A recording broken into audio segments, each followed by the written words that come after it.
Hello students, welcome to the big math theory. और आज हम शुरू करने वाले हैं चैप्टर रिलेशन। खासतौर से क्लास 11th के स्टूडेंट्स बहुत ध्यान दें क्योंकि बिल्कुल बेसिक शुरू होने वाले हैं। तो रिलेशन में जो सबसे पहला टॉपिक है वो है कार्टेशियन प्रोडक्ट ऑफ सेट्स। तो देखते हैं क्या होता है कार्टेशियन प्रोडक्ट ऑफ सेट्स। तो Cartesian product of two sets या थ्री सेट्स को पहले एग्जांपल से समझते हैं और बाद में मैथमेटिकली लिखेंगे उसे, ठीक है। तो मान लेते हैं कोई सेट ए है अपने पास और कोई सेट बी है। तो कार्टेशियन प्रोडक्ट को कैसे रिप्रेजेंट करते हैं? इस तरीके से ए क्रॉस बी। तो ये क्या लिखा हुआ है? ए क्रॉस बी,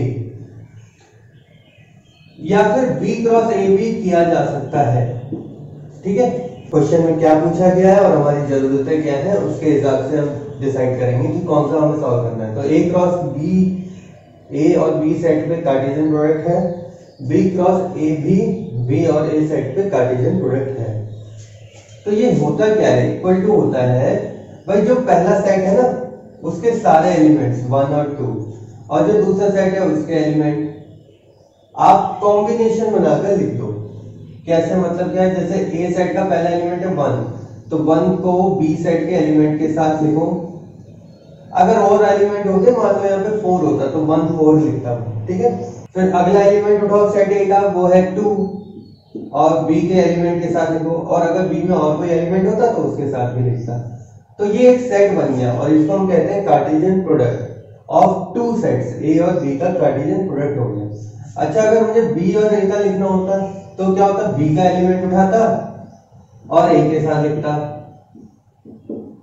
अब ध्यान दो, 3 को उठाया और ए का एलिमेंट लिया 1 और फिर ए का दूसरा एलिमेंट लिया, ठीक है। तीसरा एलिमेंट होता तो वो भी लेते। तो ये क्या है? बी क्रॉस ए, ये क्या है? ए क्रॉस बी। और दिख रहा है आपको दोनों बराबर नहीं है, ठीक है ना। अब कुछ बातें समझते हैं। इसको कहते हैं ऑर्डर्ड पेयर। ऑर्डर का मतलब क्या होता है? सीक्वेंस इंपॉर्टेंट होता है, ठीक है। 1 3 लिखा है, 3 1 नहीं है ये, और दोनों बातें अलग है। तो ये कहलाता है ऑर्डर्ड पेयर। पेयर क्यों? क्योंकि 2 एलिमेंट है, ठीक है। तो ए क्रॉस बी हो गया, बी क्रॉस ए गया। साफ साफ हमें दिख रहा है कि ए क्रॉस बी और बी क्रॉस ए बराबर नहीं है। इन जनरल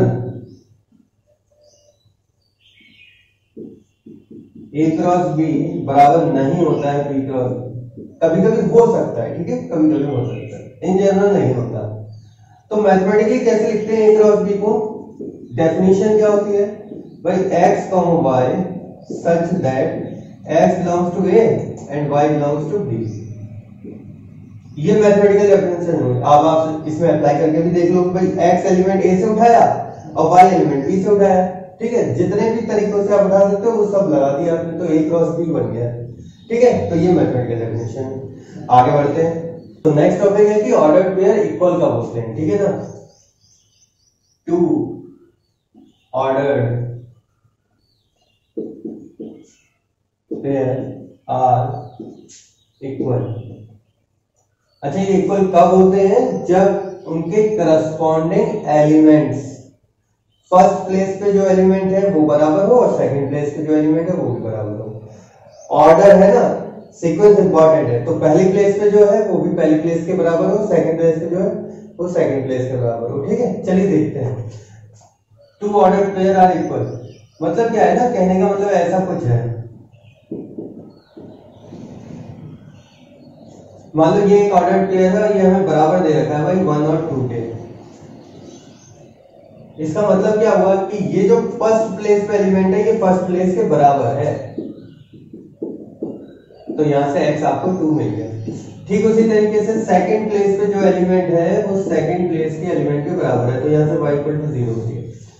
ये कहना चाह रहा हूं मैं, ठीक है ना। तो ऑर्डर पेयर कब बराबर होता है? जब पहले प्लेस पे जो एलिमेंट है वो पहले प्लेस के बराबर हो, सेकंड करस्पॉन्डिंग बराबर हो, ठीक है ना। तो इसको कहते हैं इक्वल हो गया, ठीक है। अच्छा, अब बात करते हैं नंबर ऑफ एलिमेंट्स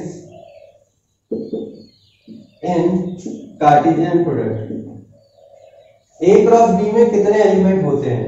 मतलब अगर मैं बिना सॉल्व करे पता लगाना चाहूं तो कैसे पता चले?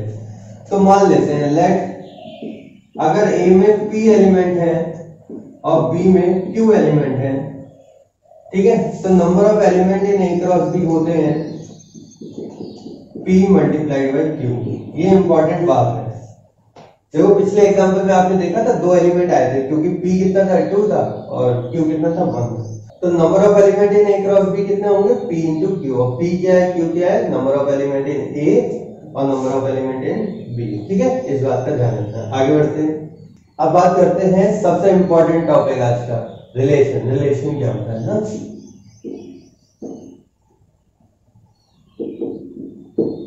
तो क्या है relation on set A to B, ऐसे लिखते हैं ना, A रिलेटेड B। ये क्या है, रिलेशन है actually. A relation B is subset of A cross B। तो सेट A का और B का अगर मैं कोई रिलेशन पता लगाना चाहता हूं तो वो रिलेशन हमेशा A क्रॉस B का सबसेट होगा, कार्टेशियन प्रोडक्ट का सबसेट होगा। एग्जांपल देखोगे बड़ी आसानी से समझ में आ जाएगा। मान लो सेट A में ये एलिमेंट थे और सेट B में आपके पास ये एलिमेंट है, तो A क्रॉस B क्या होगा, चलो मैं लिख देता हूँ। A क्रॉस B हो जाएगा आपका 1 3 1 4 2 3 2 4। ठीक है, तो कोई भी रिलेशन A से B में, कोई भी रिलेशन इसका सबसेट होगा। आपको पता है इसका सबसेट फाई तो होता ही है, किसी भी सेट का सबसेट फाई होता है, तो इसका मतलब फाई एक रिलेशन है। तो ये एक रिलेशन है R1। अच्छा, इस रिलेशन को हम क्या कहते हैं, एम्प्टी रिलेशन।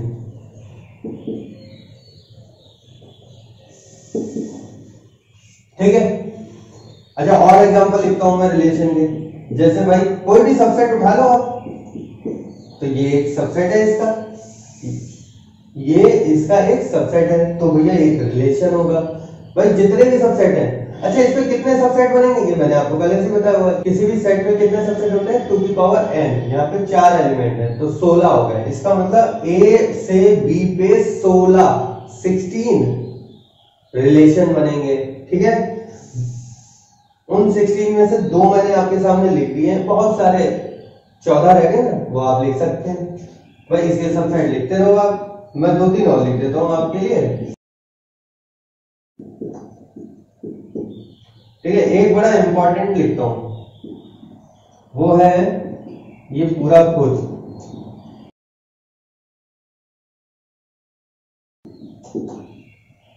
इसको कहते हैं यूनिवर्सल रिलेशन।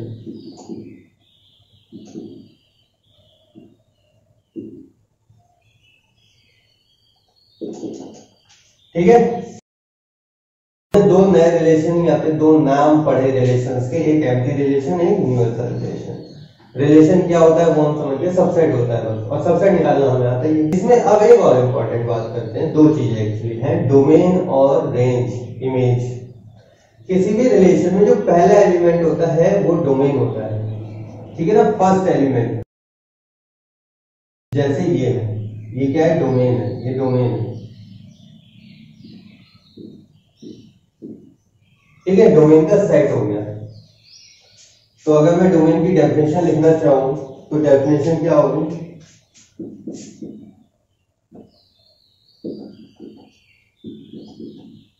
फर्स्ट एलिमेंट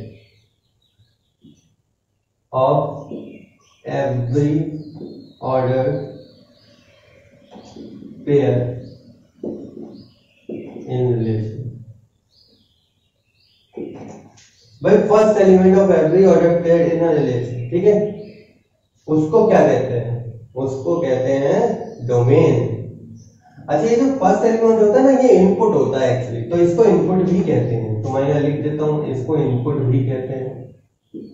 आपने 1 इनपुट दिया तो 3 आउटपुट आया, आपने 1 इनपुट दिया तो 4 आउटपुट आया, आपने 2 इनपुट दिया तो 3 आउटपुट आया। तो ये जो लास्ट के एलिमेंट है ये क्या कहलाता है, आउटपुट। तो ये जो सेकंड प्लेस पे एलिमेंट आते हैं इन्हें आउटपुट कहते हैं। अच्छा, ये ही रेंज होती है।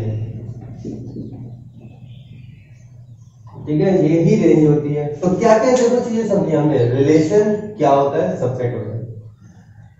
तो कार्टेशियन प्रोडक्ट लिखना हमें आता है, उसके सबसेट हमें लिखना आता है, तो हम रिलेशन लिख सकते हैं।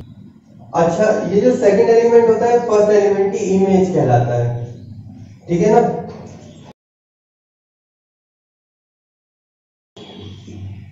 इमेज कहलाता है, ठीक है ना। Range is image of domain, ऐसे कह लो। Output is image of input, ऐसे कह लो, कैसे भी कह लो आप, ठीक है। ये इंपॉर्टेंट बातें थी अभी तक की, इसे लिख लो, समझ लो, रिपीट करके देख लो, बड़ा इंपॉर्टेंट बातें हैं सारी, ठीक है। रेंज क्या होता है, आउटपुट होता है, डोमेन क्या होता है, इनपुट होता है, ठीक है। लिख लो, आगे बढ़ते हैं। चलिए स्टूडेंट, इस क्वेश्चन को देखते हैं। ये एक्सरसाइज 2.2 एनसीईआरटी का क्वेश्चन नंबर 3 है, ठीक है ना। सेट ए और बी दे रखा है। अच्छा, एक रिलेशन दिया हुआ इस तरीके से लिखा हुआ है, जिसको क्या कहते हैं, सेट बिल्डर फॉर्म। भाई रिलेशन सबसेट होता है, इसका मतलब सेट की तरीके से लिखा जाएगा। तो सेट बिल्डर फॉर्म या रोस्टर फॉर्म, ठीक है, ये हमने आपको पहले से बताया हुआ है। तो ये सेट बिल्डर फॉर्म लिखी हुई है, कह रहे रोस्टर फॉर्म लिख दो, कुल मिला के एलिमेंट्स निकाल दो, ये बताना चाह रहे हैं।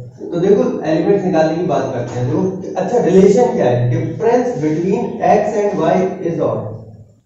तो आपको क्या करना है, ए सेट में से एक एलिमेंट उठाना है, बी में से एक एलिमेंट उठाना है, दोनों का डिफरेंस लेना है। अगर वो ऑड है तो वो रिलेशन में है, तो आप उसको लिख देंगे, ठीक है ना। तो शुरू करते हैं। देखो बहुत आसान है, मैं देखो क्या करता हूँ, ए में से 1 उठाया और यहाँ से 4 उठाया, 1 माइनस 4 माइनस 3। तो डिफरेंस क्या होता है, जो बड़ा है उसमें से छोटा घटाना। तो 4 माइनस 1 मतलब 3, और 3 तो ऑड है, इसका मतलब रिलेशन में है कौन, ये 1 और 4। 3 नहीं लिखना है, 1 और 4 रिलेशन में है। क्यों, क्योंकि इनका डिफरेंस क्या है, ऑड है। अच्छा 1 और 6, हाँ बिल्कुल है, क्योंकि इनका डिफरेंस भी ऑड है। क्या 1 और 9, नहीं, 1 माइनस 9 कितना हो गया, 8। आगे बढ़ते हैं। 2 4 नहीं है, 2 6 नहीं है, 2 9 बिल्कुल है। क्यों, क्योंकि इनका डिफरेंस है और है। अच्छा आगे बढ़ो, 3 4 बिल्कुल है, 3 6 बिल्कुल है, 3 9 बिल्कुल नहीं है, क्योंकि इवन आ गया। अच्छा 5 4 बिल्कुल है, 5 6 वो भी है, और 5 9 नहीं है, क्योंकि 5 9 क्या हो गया, इवन नंबर आ गया, 4 आ गया। बन गया रिलेशन, खत्म हो गया, रोस्टर फॉर्म में लिख दिया हमने। तो भाई देखो ये है, आसान है, ठीक है। आगे बढ़ते हैं। चलिए एक्सरसाइज 2.2 का ये 7th क्वेश्चन है, और इसमें भी क्या करना है हमें, राइट इन रोस्टर फॉर्म, ठीक है। रोस्टर फॉर्म में लिखना है। अच्छा क्या दे रखा है भाई, x and x cube, x is a prime number less than 10। x क्या है, प्राइम नंबर है लेस देन 10। तो 10 से छोटे प्राइम नंबर क्या है अपने पास, 2 है, 3 है, 5 है, 7 है, 4 नंबर है। तो लिखते भाई, देखो सॉल्यूशन लिखो। अच्छा मैं लिख देता हूँ, x क्या क्या हो सकता है, x2 हो सकता है, 3 हो सकता है, 5 हो सकता है, 7 हो सकता है। तो रिलेशन लिखना शुरू करते हैं। मान लो x2 है, तो यहाँ पे क्या करना पड़ेगा, क्यूब करना पड़ेगा, है ना। और अगर 3 है तो 3 का क्यूब करना पड़ेगा, 5 है तो 5 का क्यूब, और फिर 7 है तो 7 का क्यूब। ठीक है भाई, बन गया, हो गया, ठीक है, लिख दिया हम लोगों ने रोस्टर फॉर्म में। अच्छा डोमेन और रेंज की बात भी कर लेते हैं थोड़ा सा। देखो मैंने क्या बताया था, पहला एलिमेंट डोमेन होता है, या फिर आपका जो इनपुट है।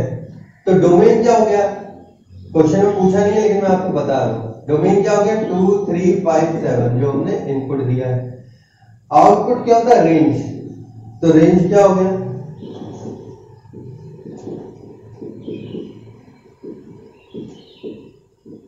ठीक है, आउटपुट जो है वो रेंज हो गया। तो डोमेन और रेंज लिखना भी बड़ा आसान है, ठीक है ना। आगे कुछ बेहतरीन क्वेश्चंस भी करेंगे हम लोग, और रिलेशंस को आगे बढ़ाएंगे, ठीक है। Okay, good day, this is all for the day.